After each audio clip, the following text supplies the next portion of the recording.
오랜만에 이렇게 하나님의 말씀을 듣고 전하게 됩니다. 오늘의 그 주제의 말씀은 하나님의 은혜를 헛되이 받지 말라. 하나님의 은혜를 헛되이 받지 말라. 목적은 하나님의 은혜입니다. 하나님의 은혜. 그리고 헛되이라고 하는 것은 부사입니다. 그러니까 헛되다라고 하는 것은 관역이 틀렸다는 겁니다. 정답이 아니다. 우리가 문제를 풀면 맞았다 틀렸다 하지 않습니까? 맞았다라고 하는 것이 관역이 맞았다는 겁니다. 하나님의 은혜를 정확하게 받아야 됩니다. 정확하게. 하나님의 은혜를 바로 받는 사람이 있는가 하면 바로 받지 못하는 사람이 있습니다. 하나님의 은혜를 바로 받는 사람은 어떤 사람이냐? 그 사람은 말씀처럼 하나님과 화목하게 하는 사람입니다. 하나님과 화목한 사람. 그리고 하나님의 은혜를 헛되이 받는 사람은 하나님과 불화한 그런 사람이 되는 겁니다.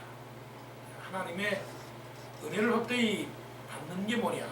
그러면 하나님의 은혜를 헛되이 받지 않으면 하나님의 은혜를 바로 받는 사람은 어떤 사람이냐 하는 겁니다. 오늘 말씀 18절 보니까 하나님의 주권을 바로 인정하는 사람입니다. 신앙이 좋은 게 뭐냐?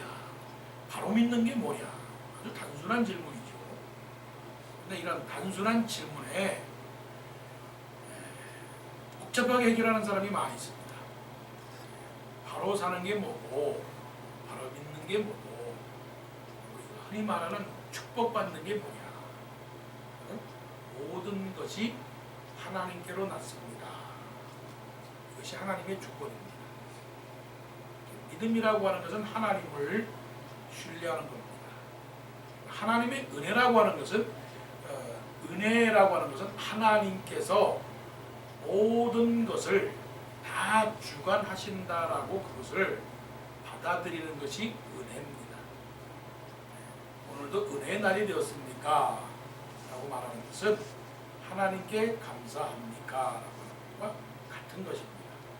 우리에게 주신 것들 중에 안 주신 것이 없지 않습니까? 모든 것이 다 은혜입니다. 그것을 깨달으면 감사하게 되고 그것을 깨달으면 믿음이 있게 됩니다. 그러면 그 은혜라고 하는 것을 어디에서 확인되느냐? 모든 것이 하나님께서 났으며 이게 얼마나 감사한 일이고 감격적인 일이에요. 이것을 믿는 사람은 첫째, 자상이 확실합니다. 자상이라는 게 뭡니까? 내가 누구냐에 대한 분명한 확신을 갖게 되는 거예요.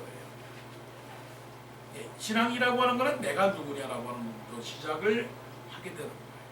근데 여기서 잘못되니까 자꾸만 삐뚤어 나가게 됩니다. 뭐가 삐뚤어 나가게 되느냐? 감사가 없고 불평이 생기고 원망이 생기고 탄식이 생기고 그렇게 잘 믿던 엘리야도 말이에요.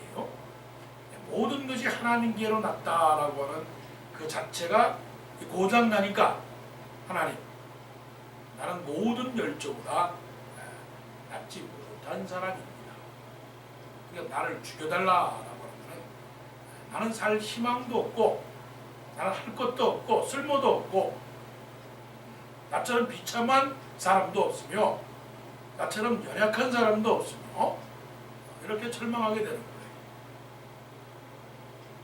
모든 것이 하나님께로 왔다라고 하는 것은 지금 내가 가지고 있는 환경들 머리석 끝부터 발끝까지 내 주변에 있는 최소한 내 삶의 이름이라고 하는 내 이름이라고 하는 그런 그 삶의 영역 시편에서는 잠언에서는 이것을 가리켜서 말하기를 영역이라고 말합니다. 분깃이라고 말합니다.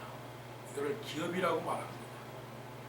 그러니까 내 손이 뻗쳐 있는 모든 그 영역이 하나님께로 났느냐.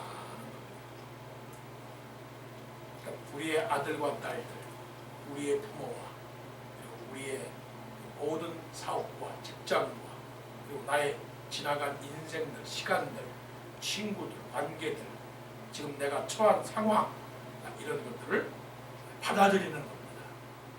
어떻게 받아들이느냐? 순순히 받아들입니다. 거역하면서 받아들이는 것이 아니라 순순히 받아들이는 겁니다. 왜 그러시느냐?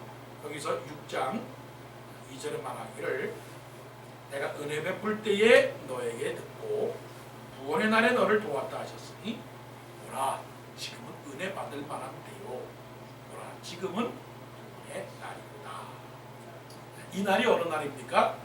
사실은 창세 전부터 시작된 날입니다. 하나님은 모든 만물을 창조할 때부터 그것이 은혜의 날의 시작이었고, 그래서 in the beginning이라고 하는 in the beginning.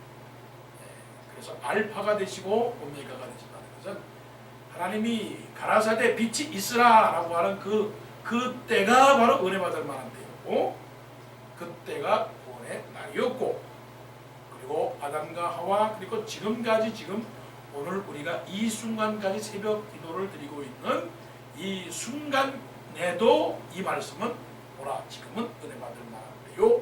보라 지금은 구원의 날이로다. 예를 들어서 하나님께서 에덴 동산에서 아담과 하와에게 이 말씀을 하신 거예요. 이 말씀을 보라 이 얼마나 아름다운 에덴 동산이냐. 이 에덴 동산을 다 너희들에게 주었으니 이게 은혜가 아니냐. 은혜가 아니냐. 그리고 이것이 구원이 아니냐. 이것이 영생이 아니냐. 다윗 때도 마찬가지예요. 다윗이 힘들고 어려워도 하나님께서 말씀하시는 다윗아 내가 너에게 은혜를 베풀지 않았느냐. 내가 너를 지켜주지 않았느냐. 네가 힘들고 약할 때도 내가 너를 주지 않았느냐. 그랬을 때 다윗이 불평을 하고 원망을 했나요? 그렇지 않잖아요. 네 하나님, 하나님이 나의 목자가 되셔서 나를 인도하시니 내가 부족함이 없습니다. 이렇게 고백을 하잖아요. 이것이 바로 모든 것이 하나님께로서 났다라고. 이게 바로 영적인 사람이에요. 이게 영적인 것입니다. 육적인 것은 나로부터 나는 거예요. 육적인 신앙은 모든 것이 다 나로부터 난다라고 생각을 합니다. 그래서 내가 했고 내가 이루고 있으며 내가 해야만 하며, 그렇지만 그건 육적인 겁니다. 그게 외모입니다. 그래서 무엇을 봅니까? 아름다움과 시장과 규모와 크기 그리고 권세 이런 것들, 세력, 양들, 크기 이런 것들을 자랑합니다. 이게 육적인 것이고 영적인 것은 아닙니다. 나를 지으시니가 하나님, 나를 보내시니도 하나님, 나를 부르시니도 하나님.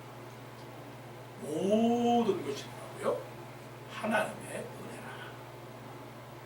모든 것이 하나님의 은혜라. 이런 사람이 진짜 성경적인 사람이고, 이런 사람이 영적인 사람이고, 이런 사람이 하늘의 사람이고, 이런 사람이 세상을 돌진해 나가는 사람. 이렇지 않으면 세상에 맨날 절절해가지고 긴장해가지고 떨며 겁내는 사람입니다. 자, 은혜를 온전히 받는 거, 헛되이 받지 않는 건 뭐냐? 모든 것이 하나님께로서 났습니다. 감사하는 거예요. 인정하는 거예요. 그래서 그 자아가 온전히 형성이 되는 겁니다. 그래서 이런 사람들은 머리를 숙이지 않아요. 그 머리를 숙이지 않는다라고 하는 말은 교만하다라고 하는 말이 아니라, 교만하다는 게 아니라 하나님 앞에서의 그 자존감이 생기는 거예요. 믿는 사람들이나 믿지 않는 사람들이나 꼭 자존감은 어디서 생기느냐? 재물에 있다라고 생각을 하거든요. 그게 아니라 우리가 하나님만 있으면 자존감, 자아형성, 신앙의 담대함이 생기는 그 다음에 하나님의 은혜를 받는 건 뭐냐? 둘째, 그가 그리스도로 말미암아 우리를 자기와 화목하게 하시고 하나님과의 화목입니다. 하나님과의 화목이라는 것은 하나님과의 교제입니다. 교제. 하나님과 친구를 삼는 겁니다. 하나님을 가까이 하는 겁니다. 자, 우리는 세상을 가까이 하게 되면 세상적인 사람이 되는 겁니다. 그런데 하나님과 가까이 하게 되면 하나님의 사람이 되는 겁니다. 아무리 만물의 영장인 사람이라 할지라도요, 그 사람이 누구를 가까이 하고 무엇을 하느냐에 따라서 그 사람은 영향을 받는 것입니다. 자, 똑같이 태어난 쌍둥이입니다. 자, 쌍둥이에요. 한 어머니 뱃속에서 태어난 쌍둥이가 있어요. 그 쌍둥이가 한 사람은 미국에서 태어났고, 아니 미국에서 자랐고, 한 사람은 한국에서 자랐다고 하십시다. 그래서 헤어진 지가 넉넉하게 한 50년 된다고 하십시다. 50년. 똑같은 어머니 뱃속에서 나온 두 쌍둥이가 50년 만에 한 사람은 한국에서 자랐고 한 사람은 미국에서 자랐습니다. 그래서 다시 만났습니다. 그 부모 밑에서 부모가 앞에 있고 두 형제가 만났습니다. 차이가 있을까요? 없을까요? 차이가 있습니다. 차이가 있어요. 그래서 우리는 누구냐라고 하는 하나님의 은혜를 받는 사람은 누구냐? 하나님하고 친구입니다.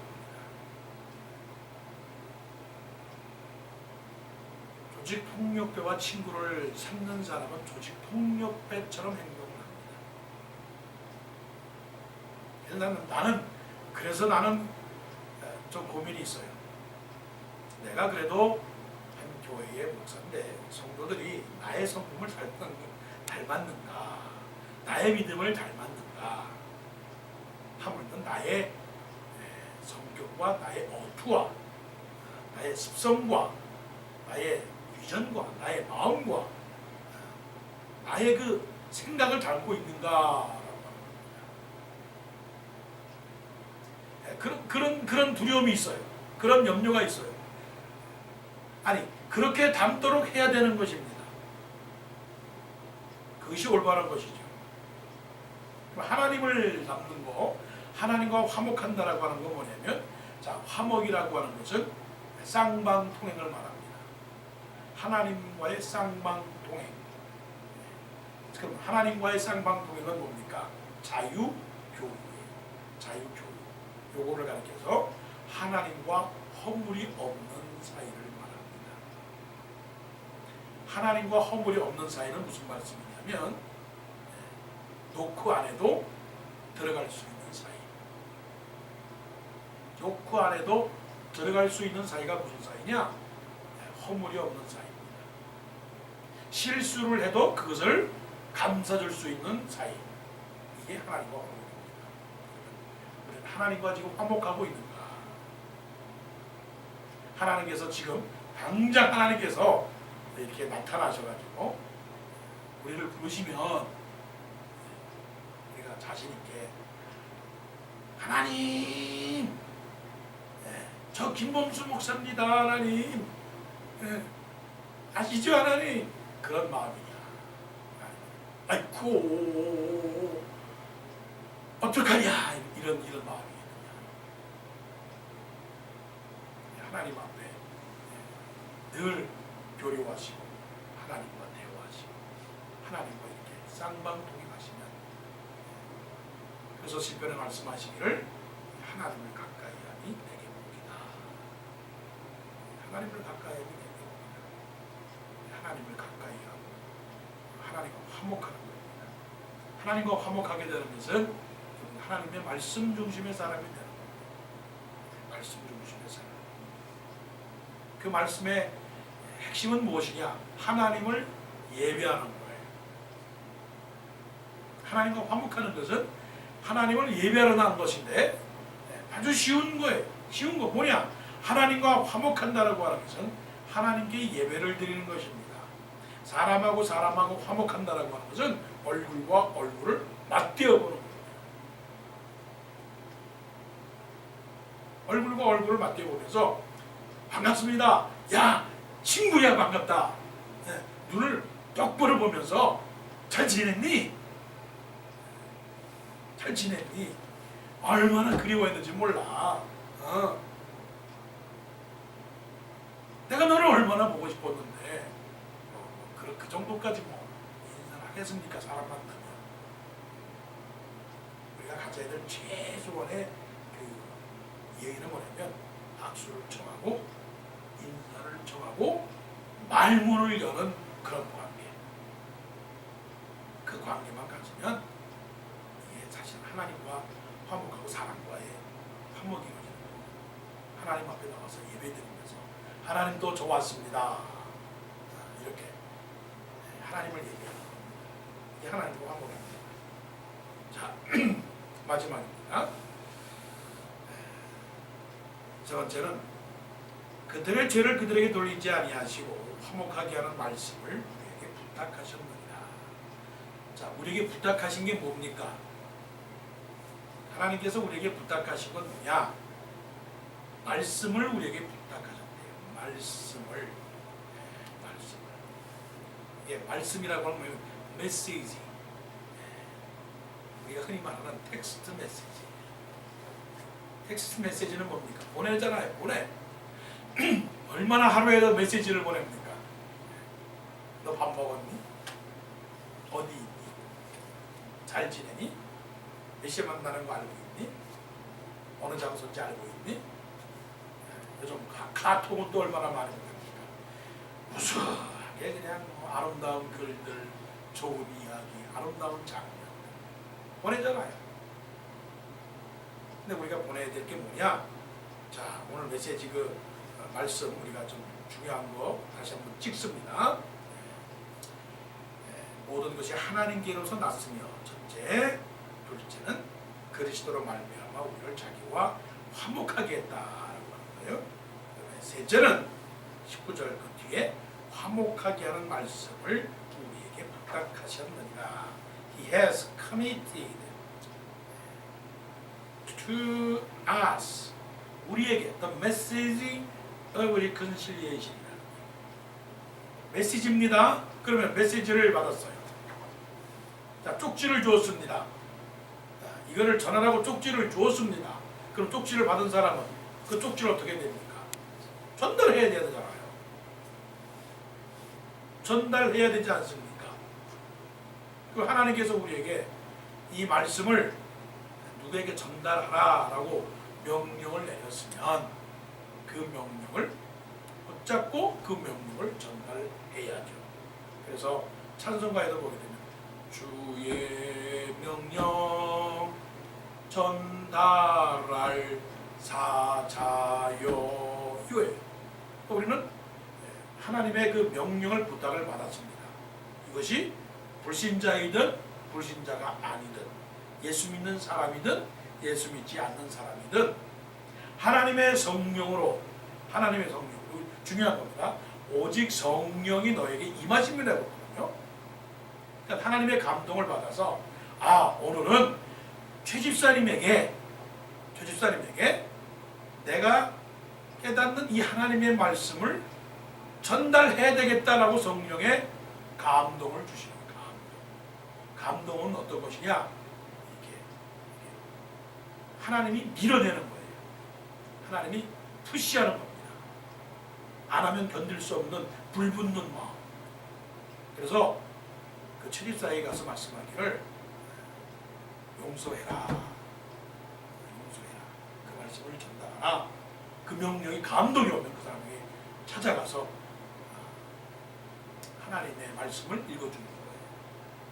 그 다음에 불신자에게 분명히 이 사람에게 말씀을 증거해야 되는데 하나님의 명령이 있어요. 입을 열어라. 하나님이 계속 충동질해요. 이게 어떤 것이냐면 우리가 마땅히 빌 바를 알지 못하라. 성령이 말할 수 없는 탄식으로 우리를 간구하신다는 거예요. 그러니까 성령이 내가 지금 뭔가를 해야 되는데 하지 못하는 경우에 막 두근두근 막 괴롭잖아요. 그게 성령이 탄식하는 거예요. 아유, 저 사람하고 말해야 되는데, 저 사람에게 약속을 해야 되는데, 저 사람한테 뭔가를 말해야 되는데 그러지 못할 때 우리 마음이 두근두근 하잖아요. 그런 것처럼 우리는 화목하게는 말씀을 부탁을 받았습니다. 자, 여러분 지금 하나님이 여러분에게 성령의 감동, 성령의 임하심으로 말씀을 받았어요. 오직 성령이 너에게 임하시면 너희가 권능을 받고 예루살렘과 온 유대와 사마리아 땅 끝까지 이르러 내 증인이 되리라. 이 말씀을 부탁을 받았으니까 그렇게 되는 겁니다. 자, 그러면 한번 평가를 해보십시다. 하나님의 은혜를 온전히 받는 것. 우리는 하나님의 은혜를 어떤 것이 하나님의 은혜를 받는 겁니까? 하나님의 은혜를. 여러분들이 생각할 때 지금까지 내가 하나님의 은혜를 받았다라고 하는 그 개념은 무엇이었느냐? 그거는 내가 받는 거예요. 뭘 받는 것이냐? 육신적으로 물질적으로 뭔가 있을 때 그거를 하나님의 은혜를 받았다고 얘기를 자주 해요. 자주. 성적이 올랐습니다. 이번에 참 소득이 좀 많았습니다. 이번에 승진을 했습니다. 그럴 때 우리는 주로 어떤 표현을 하느냐? 하나님의 은혜를 받아서 하나님의 은혜로 이렇게 되었습니다라고 말을 해요. 이렇게. 그럼 우리 중심적인 것이지. 그 틀린 건 아니지만 그렇게 될 때에 하나님의 은혜가 헛된 대로 돌아갈 수 있단 말이죠. 그러면 하나님께서 보시는 하나님의 은혜를 바로 받는 건 뭐냐? 모든 것이 하나님께로 간다. 언제? 지금 이 순간까지 하나님의 은혜가 지금도 나에게 있다. 모든 것이. 하나님은 실수도 없고 하나님은 실패도 없어요. 그러니까 하나님은 나를 향한 분명하게 정확한 축복과 은혜가 있는 겁니다. 둘째, 하나님과 화목입니다. 하나님과 화목이 없고 하나님 앞에 영적 교류가 있는 삶입니다. 그 주보자가 누구라고요? 예수 그리스도입니다. 그래서 이런 사람들은 사람과 화목하게 하는 말씀을 부탁을 받았으니 사람들과도 교통해야 돼요. 교류해야 돼요. 이런 하나님의 은혜를 온전히 받아서 우리 앞에 있는 모든 일들 하나님께 맡기고 감사와 찬송, 영광을 돌릴 수 있는